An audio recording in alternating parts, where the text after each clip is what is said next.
में कौन जगावे बस्ती में। दोनों लोग मस्त हैं। 3 घंटा बीत गया, हनुमान जी वापस नहीं आए, ना अर्जुन को लेकर आए ना संदेशा लेकर आए। भगवान ने गरुड़ जी को बोला, भैया गरुड़, अरे 3 घंटा बीत गया, हनुमान जी वापस नहीं आए। मनोजवम मारुत तुल्य वेगम, इतना तेज चलने वाले कहाँ चले गए। भगवान अंतर्यामी सब जानते थे, लेकिन जिन जिन भक्तों को शंका थी कि भगवान अर्जुन को ज्यादा क्यों मानते हैं, आज प्रमाण देना चाहिए। गरुड़ तुम ही चले जाओ, जो आज्ञा प्रभु। गरुड़ बड़े वेग से चले ही, चल करके धर्मराज के नगरी में पहुंच गए। धर्मराज ने स्वागत किया। आगत स्वागतम सारम, जलपान कराया। अतिथि आ जाए अपने द्वार से खाली हाथ नहीं भेजना चाहिए, स्वागत करना चाहिए, जलपान करना चाहिए। हो सके निवेदन भोजन कर लो महाराज। लेकिन कलयुग है, आजकल तो लोग अतिथि से घबराते हैं। पता चल जाए कोई मेहमान आने वाले हैं तो लोग घबराते हैं। कुछ लोग दूर को, आज तो हम शहर में नहीं है, हम तो बाहर बलरामपुर चले आए थे। याद आ गया, एक सज्जन हरिद्वार में रहते थे, उनके मित्र ने फोन कर दिया, मित्र हम आ रहे हैं, कुंभ लगा है ना पर्व, हरिद्वार में नहाने आ रहे। मित्र ने कहा भाई ठीक आ जाओ, कुछ बोल नहीं पाए। घर में पत्नी को फोन कर दिया, देवी हमारे मित्र आ रहे हैं, आज रुकेगी घर पर। जैसे कहा पत्नी शुरू हो गई बड़बड़ाना, कभी तुम्हारे मित्र आते हैं, कभी रिश्तेदार आते हैं, कभी फूफा आते हैं, कभी बहनोई आते हैं, क्या मैं नौकरानी हूँ? अरे इतना बोली कि सज्जन घबरा गए। धन्य हो देवी, और शांति हो जाओ, ज्यादा बोलोगी ना तो ब्लड प्रेशर हाई हो जाए। अब कैसे जवाब दे दे मित्र? मित्र स्टेशन पर पहुंच गए, मित्र मैं आ गया। पहुंच गए, साथ में गाड़ी पर लेकर अपने घर पहुंचे। और जब घर पहुंचे तो लगता था योजना पहले से बनी। पहुंचते ही घर पर जैसे अंदर घर में गए और पहुंचते ही पत्नी से मुलाकात प्रारंभ हो गया। और मेहमान मित्र तो आगे बैठे थे, आगे ही रूम में बैठे थे और घर में मुलाकात पर जब प्रारंभ हुआ, मारपीट, हल्ला, रोने की आवाज। और दोनों पति पत्नी लड़ते लड़ते उस रूम में पहुंच गए जहां मित्र देव बैठे थे। जब वहां पहुंच गए, मित्र ने कहा कि एक दो मुद्दा इधर नहीं आ जाए, लड़ाई घमासान चल रही है। हम मित्र भगे बड़ी तेजी से, जैसे मित्र भगे पति पत्नी लड़ाई बंद कर दिए। जो पत्नी रो रही थी आंसू पोंछ करके खुश हो गई। क्या देखो स्वामी, मैं झूठे रो रही है। पति देवता ने कहा हम झूठे मार रहे। दोनों लोग हंसने लगे। तब तक चौकी के से नीचे से मित्र निकल के खड़े हो गए। मित्र हम झूठे चले गए थे, बोले शंकर भगवान। बोले श्री हनुमंत लाल की है। आजकल के ऐसे आतिथ्य सत्कार होते हैं। एक अतिथि आ जाए तो पुरुष लोग कब नाराज होंगे, लेकिन ये माताएं बहनें ये बड़बड़ाना शुरू कर देती हैं। 12 बजे रात्रि को उनका सगा भाई पहुंच जाए तो कहेंगे तो जो रखा वही खा लेंगे, वो ज्यादा कुछ भी नहीं खाते, खा के आए हैं। इतना ही आलस, आलस ये शरीर का दुश्मन है, इसलिए आलस मत करो। कोई आ जाए बड़े प्रेम से उसका स्वागत करो। जब गरुड़ जी पहुंचे, धर्मराज ने जलपान कराया। भैया कैसे आना हुआ? गरुड़ जी ने कहा ये बताओ अर्जुन कहाँ है? भगवान ने बुलाया, शयन कक्ष में सो रहे हैं। अच्छा, मुझसे पहले हनुमान जी आए, वो कहाँ चले गए? देखो हनुमान जी अर्जुन को जगाने में, लेकिन अभी तक वापस नहीं गए। लगता है अर्जुन वाला रोग हनुमान जी को लग गया, मानो वो भी वही सो गए। गरुड़ ने कहा भाई सो गए होंगे तो दोनों को जगाएंगे, पीठ पर बैठाएंगे, लेकर चले जाएंगे। अब गरुड़ जी जब जगाने के लिए पहुंचे, गजब दृश्य देखा। सैन्य कक्ष में चौकी पर अर्जुन गहरी नींद में सो रहे हैं, लंबी लंबी सांस लेते हैं, श्वासों से भगवत नाम संकीर्तन निकल रहा है और बगल में देखा हनुमान जी ताली बजा के कीर्तन में मस्त। गरुड़ जी के नेत्र में आंसू गया, धन्य हो भगवान। अर्जुन को भगवान क्यों न ज्यादा माने। हम लोग तो सोते समय पता नहीं कौन कौन सपन देखते हैं। कुछ लोग सोते समय तो लुटिए भी ना करते हैं। जो आदमी कल्पना करता है कभी कभी स्वप्न वही देखा करता है। धन्य हो अर्जुन भैया। कितना शांत एकांत नहीं मिलेगा भजन के लिए, तो शांत एकांत अच्छा है। गरुड़ ने विचार करा 5 ही मिनट हम भी भजन कर ले तब चले।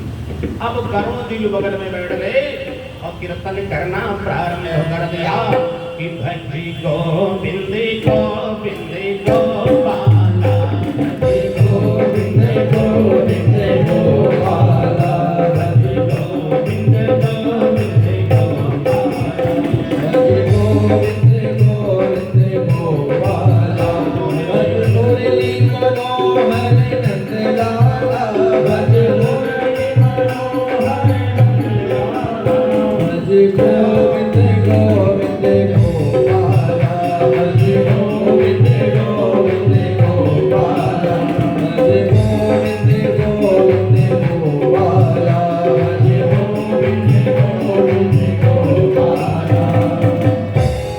बोलिए राधा कृष्ण भगवान की जय। अब गरुड़ जी मस्त कीर्तन, अब कौन किसको लगाए भाई। 6 घंटा और बीता।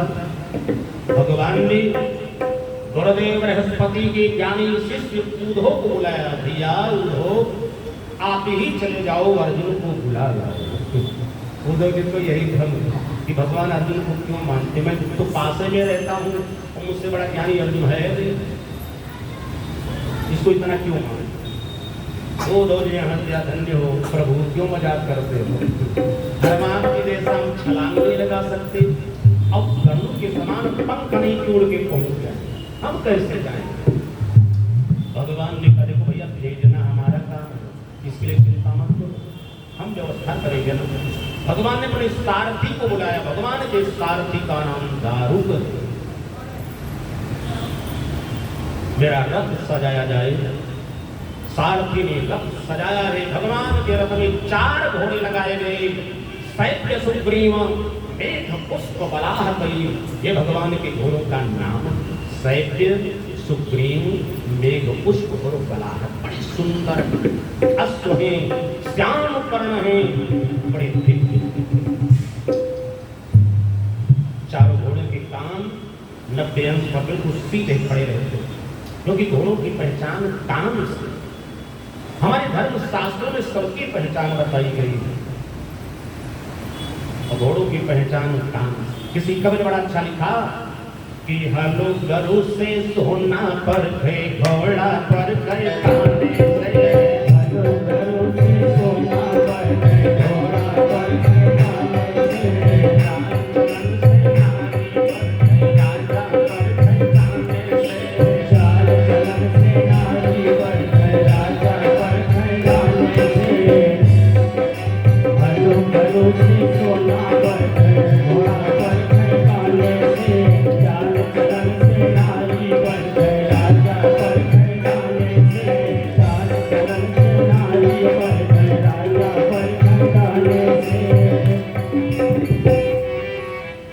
घोड़े की पहचान कान से, 4 की पहचान बताई गई। बड़े दिव्य घोड़े, रथ सज गया, उद्धव जी बैठे, वही ध्वजा पताका, वही पीतांबरधारी। जब वो हस्तिनापुर में प्रवेश किया, गुप्तचरों ने कहा महाराज हमने दूर से देखा, लगता द्वारिकाधीश आ रहे हैं। धर्मराज ने भव्य स्वागत किया, चारों तरफ जयकार प्रारंभ हो गया। बोले द्वारिकाधीश भगवान की। जब नजदीक पहुंचे तो द्वारिकाधीश नहीं, बोले द्वारिकाधीश के परम मित्र गुरुदेव बृहस्पति के ज्ञानी शिष्य उद्धव। देख हुई, जलपान हुआ, भैया उद्धव कैसे आना है। उद्धव जी ने सारी कथा सुनाई। भगवान द्वारिकाधीश ने अर्जुन को बुलाया और अर्जुन को बुलाने के लिए दो लोगों को भेज चुके हैं। हनुमान जी आए, गरुड़ जी आए, लोग कहाँ चले गए? धर्मराज ने हंस, ये दोनों लोग आए थे, अर्जुन सैन्य कक्ष में सो रहे, ये दोनों जगाने गए, लेकिन अभी तक वापस नहीं आए। लगता है अर्जुन वाला रोग इन दोनों को लग गया, मानो दोनों लोग सो गए। तब उद्धव जी का अभिमान और जगह, धर्मराज चिंता मत करो, कैसे लोग सो गए जानते हो? कहम मोह निशा सब सोवन निहारे। ये संसार में सब लोग मोह की निशा में सोते हैं, अब हम ज्ञान से जगाएंगे, और ज्ञान से जगा करके और सबको लेकर चलते। देखो ज्ञान का कितना बड़ा अभिमान।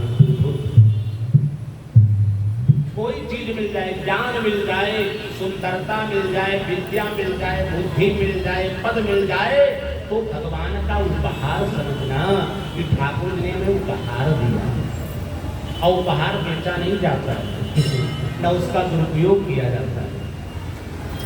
इधर उद्धव जी जब जगाने के लिए पहुंचे, सैन्य कक्ष में बड़ा गजब दृश्य है। अब ये सैन्य कक्ष नहीं, अब ये विश्रामालय नहीं, अब ये देवालय है, क्योंकि तीन लोग संकीर्तन करते हैं।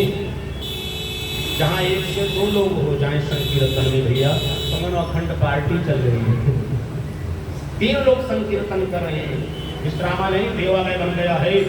जब उद्धव जी पहुंचे, दृश्य देखा, अर्जुन सो रहे हैं गहरी नींद में, श्वासों से नाम संकीर्तन, बगल में हनुमान जी ताली बजा के कीर्तन, गरुड़ जी कीर्तन कर रहे हैं।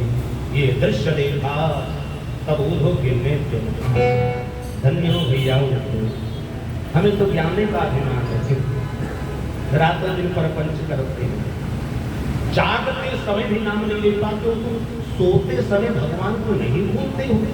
धन्य है तेरी विलक्षण भक्ति। जब ये दृश्य देखा तो भगवान ने चमत्कार कर दिया।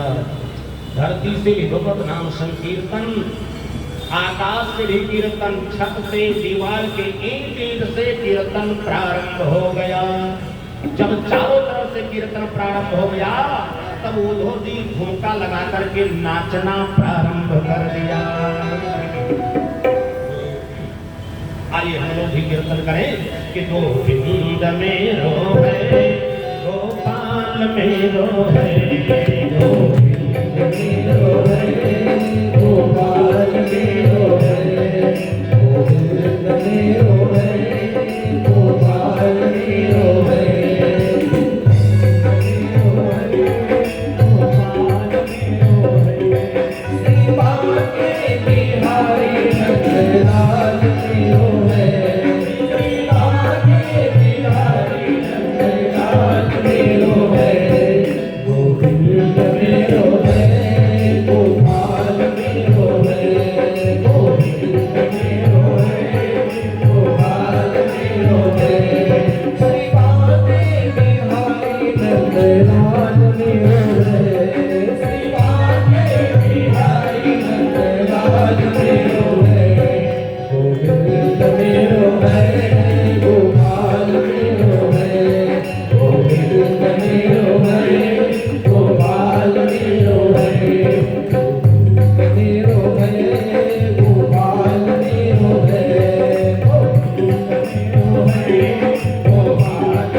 से जगाएंगे और भक्ति की धारा में बह गए, मस्त हो गए। अब कौन किसको जगाए? देखो भक्ति की धारा में हमेशा ज्ञान बहता है, टिक नहीं पाता। इसलिए भक्त ज्ञान वैराग्य में सबसे बड़ा है भक्ति, और बहुत सरलतम है, सबसे सरल तपस्या करना भक्ति है। इधर 6 घंटे और बीत गए, अभी मूढ़ो भी नहीं आए। भगवान ने समस्त भक्तों को बुलाया, दूसरा रथ सजाया गया, सबको बैठाए। जिनको शंका थी कि भगवान अर्जुन को ज्यादा क्यों मानते हैं, सबको लेकर के हस्तिनापुर पहुंचे। धर्मराज ने स्वागत किया, जलपान कराया। द्वारिकाधीश क्या समाचार है? भगवान ने हंस दिया, बड़े भैया ये बताओ अर्जुन कहाँ पर है? जैसे अर्जुन का नाम लिया, धर्मराज ने कहा धन्य हो द्वारिका, जो आता अर्जुन को पूछता। अरे कभी कभी हम पर भी तो कृपा किया करो। धर्मराज ने कहा सैन कक्ष में सो रहे, आगे आगे भगवान, पीछे धर्मराज, सब सो गए। जब विश्रामा लेके द्वार पर पहुंचे, भगवान ने गजब दृश्य देखा। अर्जुन सैन कक्ष में सो रहे, लंबी लंबी सांस चल रही है और श्वासों से हरिनाम संकीर्तन निकल रहा है। उस समय भगवान के नेत्र आंसू, भगवान ने हाथ उठाया, मेरे भक्तों कान खोल करके सुन लो, हमारी प्रतिज्ञा है कि यथा मां प्रपद्यन्ते तांस तथैव भजाम्यहम्।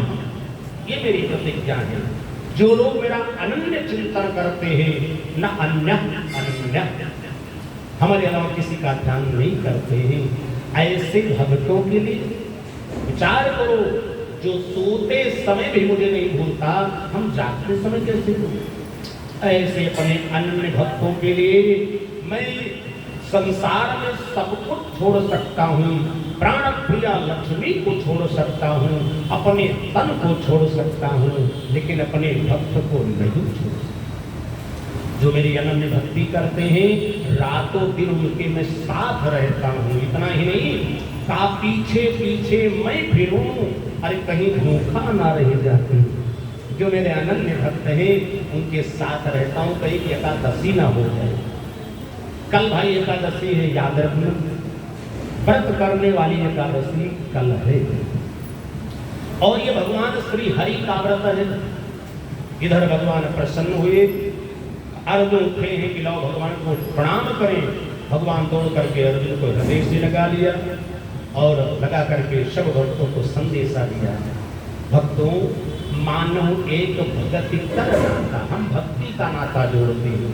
अर्जुन ने जैसा हमारा नाम जप किया, संसार में किसी ने किया नहीं। सब जागते समय करते हैं, इसने तो सोते समय भी नहीं छोड़ा।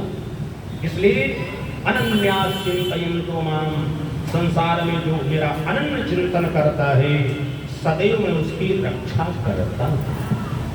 इसलिए अर्जुन ने नाम जप करके द्वारिकाधीश को बस में कर लिया, भगवान सारथी बने।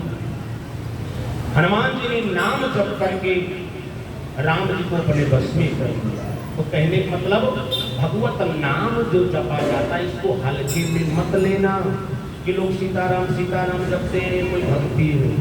अरे ये सबसे बड़ी भक्ति है, भगवत नाम जपना। ये हमारा धर्म शास्त्र कहता है। इसलिए हर व्यक्ति को भगवान का नाम जपना चाहिए।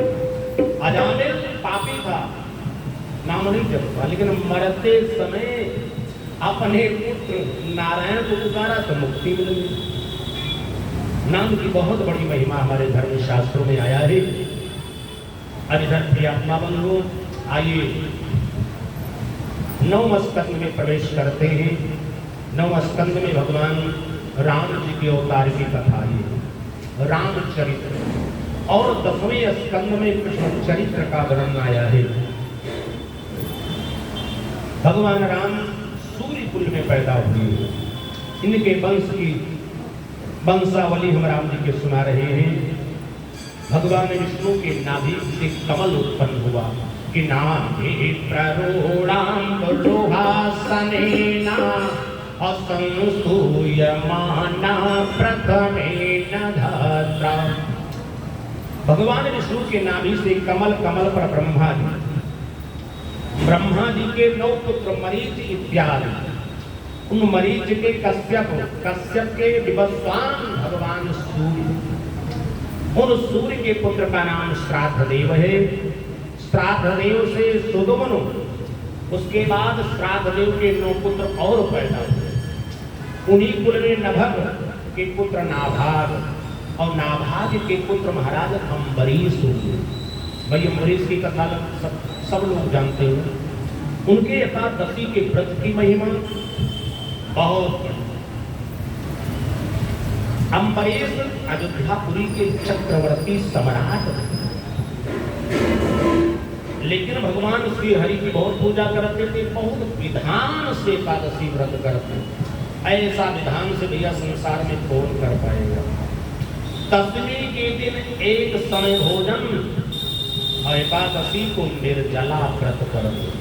वही 5 व्रत, सत्य बोलना, मौन रहना, भगवत नाम कीर्तन और अष्टयाम पूजा करते। 8 उपचार। भाई ज्येष्ठ महीने की एकादशी का व्रत किया, निर्जला व्रत। अब सुबह भाई भोग लगाना है, ठाकुर जी का पारण करना है, और उसके बाद में ब्राह्मण को निमाना है। तो अम्बरीश ही किसी पर विश्वास नहीं करते कि कोई थोड़ा छुआछूत कर दे, इसलिए द्वादशी को भोजन बनाना है। अपने हाथ से गेहूं धो करके चक्की चला रहे हैं। धन्य हो जो चक्रवर्ती सम्राट है, अपने भगवान की सेवा के लिए चक्की चला रहे हैं कि अपने ठाकुर जी को शुद्ध गेहूं पीस करके तब टिक्कर बनाए पूरी।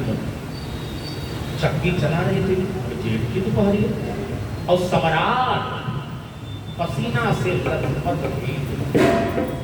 और चक्की चला रहे थे तो गोविंद का गुणगान किया कर। ऐसे नहीं कोई काम करते थे तो हमेशा भगवान का नाम जपा करते थे। क्या कि गोविंद राधे बोलो गोपाल राधे, गोविंद राधे बोलो गोपाल राधे, गोविंद राधे बोलो गोपाल राधे, राधे राधे गोविंद गोपाल राधे, राधे राधे गोविंद गोपाल राधे, गोविंद राधे बोलो गोपाल राधे, गोविंद राधे बोलो गोपाल राधे, राधे राधे गोविंद गोपाल राधे, राधे राधे गोविंद गोपाल राधे।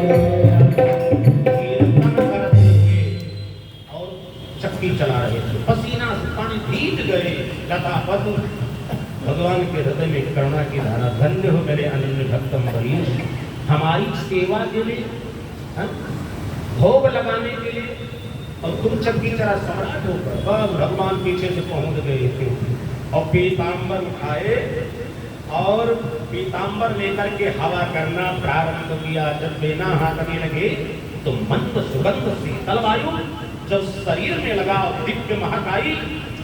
अम्बरीश ने घूम करके देखा, अरे ठाकुर जी द्वारकाधीश बेना चला रहे हैं। तत्काल अम्बरीश चरणों में लिपट गए, रोने लगे। अरे प्रभु क्यों उल्टी गंगा बहा रहे हो, हम दासा अनुदास नहीं, आप हमारी सेवा। लिपट गए, रोने लगे।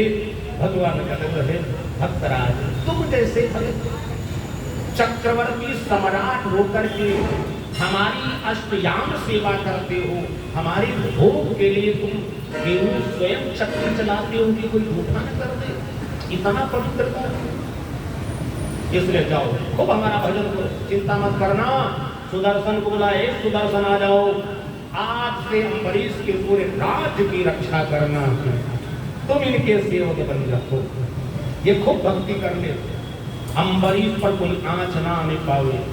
सुदर्शन का आदेश माना, भगवान पर ध्यान हो गए। सुदर्शन चक्र का पहरा लग गया। इधर भोजन कर करके तैयार हुआ। संत महात्मा लोग पूछाए तो उनको खिला चुके थे, खिलाओ दक्षिणा दे। तब तक हर हर महादेव का नारा लगाते हुए दुर्वासा मुनि पहुंच गए। और द्वारिकाधीश भगवान की जय। अब तो अम्बरीश गदगद साष्टांग प्रणाम किया, स्वागत किया। महाराज बहुत अच्छे समय पड़ा है, भोजन करूं। दुर्वासा ने कहा भोजन तो करेंगे, लेकिन गंगा जी में स्नान कराएं, थोड़ा संध्या वंदन कर लें। दुर्वासा मुनि संध्या वंदन करने चले गए। इधर द्वादशी खत्म होने वाली थी, पारण का समय जा रहा। अब अम्बरीश ने कहा, पंडितों को बोला है हम क्या करें, कौन सा उपाय करें, यदि द्वादशी में पारण नहीं करेंगे एकादशी का फल ही नहीं मिलेगा, व्रतभंग। तो पंडितों ने कहा, महाराज बड़ा नहीं, धर्मशास्त्र कहता है यदि पारण का समय निकल रहा है तो भगवान का चरणामृत पीना चाहिए। तुलसी दल डाल करके चरणामृत पी लो तो पारण का पूर्ण फल मिल जाता है, ये धर्मशास्त्र कहता है। चरणामृत पीने से पारण का पूर्ण फल मिल जाता है और खाने का दोष भी नहीं लगता है। इसलिए यदि आपने निमंत्रण लिया ब्राह्मण बुलाने के लिए द्वादशी में देर हो रहा है तो चरणामृत पी लो, पारण हो गया। पंडित जी देर में आए तो देर में खा लेंगे, लेकिन तनाव मत लेना कि पंडित जी ने देर कर दिया तो हमारा खंडित हो जाएगा। उस समय पंडितों ने बताया, महाराज ने जैसे चरणामृत पान किया उसी समय दुर्वासा पहुंच गए। गिलासा में चरणामृत पी रहे थे, दुर्वासा जी पहुंच गए। दुर्वासा जी ने देख लिया, क्रोध में आ गए।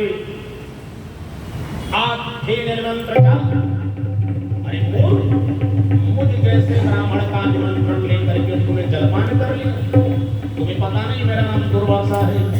सत्य दर्शय फलम, अभी तुम्हें हम चखाते। क्रोध में आ गए। दुर्वासा समझ गए कि मानो मैंने भोजन कर लिया और क्यों चरणामृत पी, जबकि धर्म शास्त्र कहता है भैया हर व्यक्ति को चाहिए, कहीं मंदिर में चले जाओ, हम लोग मंदिर में जाते हैं तो प्रसाद की इच्छा करते, हनुमानगढ़ी पुजारी में 1 किलो लड्डू दे दें तो और अच्छी बात, और या बड़का वाला माला पहना देते। मंदिर में जाते हैं तो कहीं अंदर से माला मिल जाए तो मानो मालो माल हो जाए, लेकिन माला फल की इच्छा मत करो। मंदिर में जाओ तो चरणामृत जरूर, चरणामृत की बहुत बड़ी महिमा हमारी धर्मशास्त्र। चरणामृत पीने से 3 फल मिलता है। पहला नंबर अकाल मृत्युहरणम सर्वव्याधि विनाशनम औपिष्णोर्चरणोदकम पीत्वा पुनर्जन्म न विद्यते। जो नित्य चरणामृत पान करते हैं उनकी अकाल मृत्यु नहीं होती। इसलिए घर में भगवान को रखो, ठाकुर जी को नित्य स्नान कराओ, पूरे परिवार को चरणामृत पिलाओ, अकाल मृत्यु नहीं होगी। और आजकल डर किससे है? अकाल मृत्यु से। हर रोड पर देखो भैया, इतने अच्छे रोड बन गए हैं, कोई स्लो चलने वाला नहीं, साथ बहुत फास्ट चलते हैं, और जिधर देखो उधर ही गड़ाम धड़ाम एक्सीडेंट हो रहा है। इसलिए नित्य चरणामृत पान करने से अकाल मृत्यु नहीं होती। दूसरा नंबर सर्वव्याधि विनाशनम। जो नित्य चरणामृत पान करते हैं उनके शरीर में कोई रोग नहीं होता, भयंकर रोग, सर्दी जुकाम की बात नहीं करते। तीसरा नंबर, जो नित्य चरणामृत पान करते हैं पुनर्जन्म न विद्यते, वो नरक में नहीं जाते, सीधे वैकुंठ जाते। इसलिए चरणामृत की इतनी बड़ी महिमा है। स्वयं घर में ठाकुर जी को रखो, गोपाल जी को रखो, स्नान कराओ, चरणामृत पूरे परिवार को पिलाओ। तो महाराज अम्बरीश चरणामृत पी रहे थे, लेकिन दुर्वासा समझे कि भोजन करके जल पी रहे थे, तो क्रोध में आ गया, और क्रोध में आकर के अपने बाल को चटा को धरती पर पटक दिया। एक विराट भयंकर कृत्या प्रकट हो गई राम जी, और महाराज अम्बरीश को खाने के लिए दौड़ी। जब खाने के लिए दौड़ी तब अम्बरीश जी घबरा गए और भगवान का ध्यान करना प्रारंभ किया। हे गोविंद पाहि मां, मेरी रक्षा कर। जैसे भगवान को पुकारा, पलक झपकते सुदर्शन प्रकट हो गए, और सुदर्शन प्रकट होकर के कृत्या को भस्म कर दिया और दुर्वासा जी के तरफ दौड़ पड़ा सुदर्शन चलाने के लिए। अब दुर्वासा बाबा जी भागना प्रारंभ कर दिए। भागते भागते दुर्वासा जी ब्रह्मलोक पहुंचे। ब्रह्मा जी का ब्रह्मांडम शरणम जजो, हे पितामह रक्षा करो रक्षा करो। ब्रह्मा ने पूछा किससे? कहा सुदर्शन चक्र से। ब्रह्मा जी ने हंसे, बेटा इससे रक्षा नहीं कर सकते, ये भगवान का अमोघ अस्त्र है और तूने अपराध जरूर कोई किया है, चले जाओ।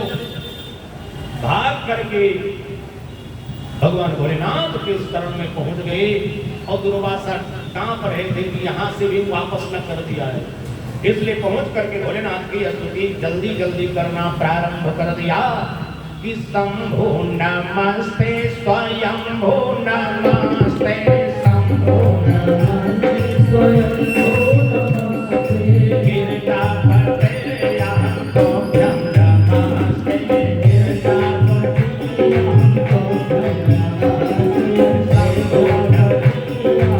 नमस्ते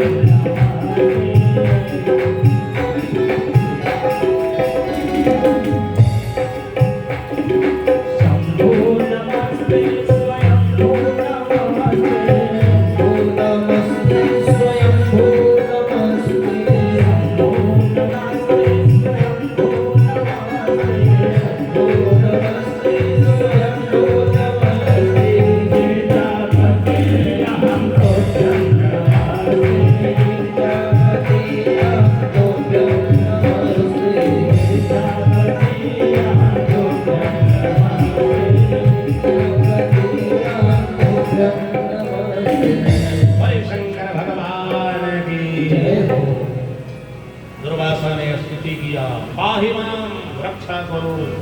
भोलेनाथ जी का किससे रक्षा करने हैं।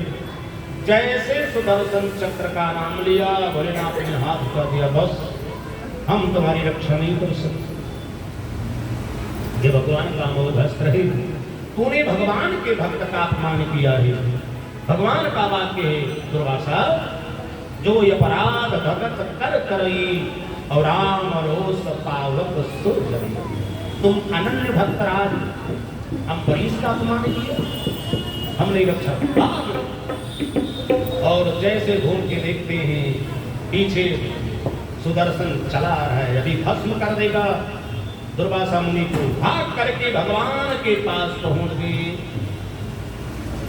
जैसे भगवान के धाम में पहुंचे, पाहि माम रक्षा करो, हाथ उठा लिया। देखते ही भगवान हंसने लगे। तो हो गई दुर्वासा क्या बात है महाराज, रक्षा करो, आपका ये अमोघ अस्त्र सुदर्शन भी हमें भस्म कर देगा। भागते भागते तीनों लोक में हम थक गए, पीछे लगा 1 वर्ष बीत गया है।